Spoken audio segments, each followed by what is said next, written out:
ikindi cane twakuza cane twerekanye yuko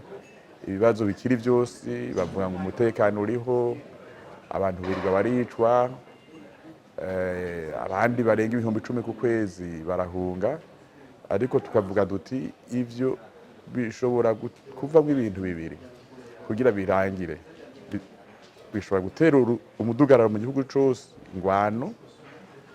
bigashobora gutera hanyuma bigashobora gutorerwa umuti mu biganiro, ariko ibyo ari byo byose bizotorerwa umuti mu biganiro, ariko tukabona yuko cane leta ari ikwega amaguru icenga nivuga ngo nzotumira uyu ngo nshaka uyu n'uyu yakivuze ngo ntibashaka kuganira n'abapushiste, none bazoganira n'abandi. Ariko abo bandi nabo bavuga ati nimwebwe muri abapushiste, abandi nabo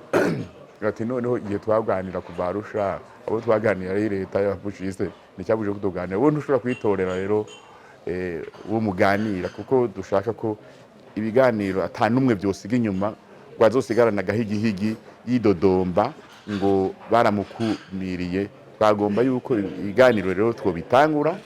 bikarangira n'ingoga, kugira ngo